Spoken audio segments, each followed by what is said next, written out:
بسم اللہ الرحمن الرحیم۔ معزز ناظرین السلام علیکم۔ T L F international channel کے ہفتہ روزہ پروگرام تفہیم القرآن کے ساتھ حاضر ہیں۔ آج اس پروگرام میں سورہ بقرہ کی آیات 138 اور 139 کی تفہیم ہوگی۔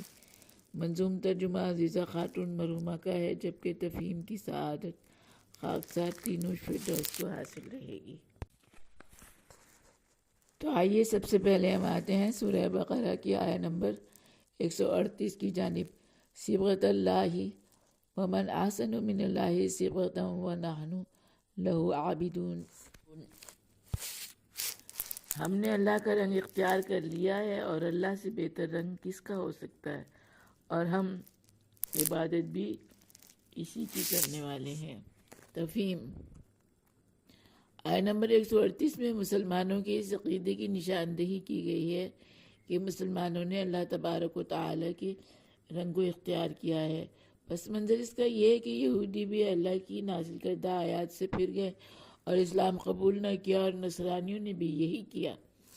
حالانکہ دونوں مذاہب جن قطب الہی کو مانتے ہیں، ان میں آپ صلی اللہ علیہ وآلہ وسلم کے نبی ہونے کی واضح نشانیاں موجود تھیں، پھر بھی ان دونوں مذاہب کے ماننے والوں نے آپ صلی اللہ علیہ وآلہ وسلم کی نبوت سے انکار کیا، اور یہ بھی کہا کہ ہمارے ہاں ایک رنگ ہے جو مسلمانوں میں نہیں۔ دراصل نصرانیوں نے زرد رنگ کو اس طرح اپنا رکھا تھا کہ جب کوئی بچہ پیدا ہوتا یا کوئی ان کے دائرہ مذہب میں آتا تو اسے زرد رنگ میں نہلا کر کہتے کہ یہ مقدس اور پاک ہو گیا۔ اس پر اس آیت کے ذریعے مسلمانوں سے کہلوایا گیا کہ ہم نے اللہ کے رنگ کو یعنی دین حق کو اختیار کیا کہ اس کے دائرے میں داخل ہونے والے ہر پہلو سے پاک صاف ہو جاتے ہیں۔ چنانچہ ہم اس دین حق کو مانتے ہوئے حق تعالی کی عبادت کرتے ہیں۔ ہم نے اللہ کے رنگ میں رنگا خود کو ہے کہ ہر رنگ سے اعلیٰ جو رنگ اس کا ہے، رنگ حق مانتے ہیں اسی کو تو ہم عبادت اسی کی تو کرتے ہیں ہم۔ اب ہم آتے ہیں آیت نمبر 139 کی جانب۔ قُلْ أَتُحَاجُّونَنَا فِي اللَّهِ وَهُوَ رَبُّنَا وَرَبُّكُمْ وَلَنَا أَعْمَالُنَا وَلَكُمْ أَعْمَالُكُمْ وَنَحْنُ لَهُ مُخْلِصُونَ۔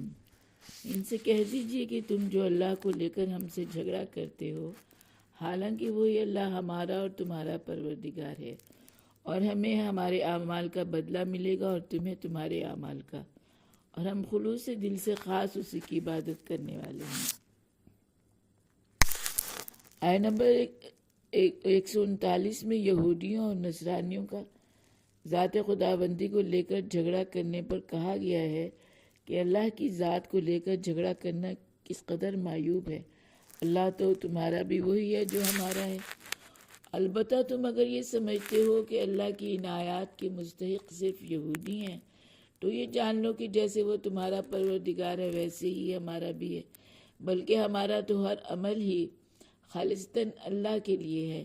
تمہاری طرح آباء و اجداد کے برتر پر ہم کچھ نہیں کرتے، بلکہ ہمیں اپنے اعمال اس کے احکام کے مطابق کرنے ہوتے ہیں، اور اللہ آباء و اجداد کے سلسلے میں نہیں بلکہ اپنے اپنے اعمال کے سلسلے میں جزا و سزا دینے والا ہے۔ سو ہمیں ہمارے اعمال کا اور تمہیں تمہارے اعمال کا صلہ دیا جائے گا، اور ہم نہایت خلوص کے ساتھ صرف اسی اللہ کی عبادت کرتے ہیں۔ جس خدا کے لیے ہم سے لڑتے ہو تم ہے وہی تو جسے مانتے رب ہیں ہم۔ اپنے اعمال کا سب کیا پائیں گے تم اپنا، ہم اپنا کیا پائیں گے۔ وہ رہین فلک اور عرش بری جھکاتے ہیں ہم اس کے آگے جبیں۔ منظوم ترجمہ سورہ بقرہ آیات 138 اور 139۔ مترجم منظوم ترجمہ عزیزہ خاتون مرحومہ، آواز تینوں فردوس۔ آیت نمبر 138۔ ہم نے اللہ کے رنگ میں رنگا خود کو ہے کہ ہر رنگ سے اعلیٰ جو رنگ اس کا ہے، رنگ حق مانتے ہیں اسی کو تو ہم عبادت اسی کی تو کرتے ہیں ہم۔ آیت نمبر 139۔ جس خدا کے لیے ہم سے لڑتے ہو تم ہے وہی تو جسے مانتے رب ہیں ہم۔ اپنے اعمال کا سب کیا پائیں گے تم اپنا، ہم اپنا کیا پائیں گے۔ وہ رہین فلک اور عرش بری جھکاتے ہیں ہم اس کے آگے جبیں۔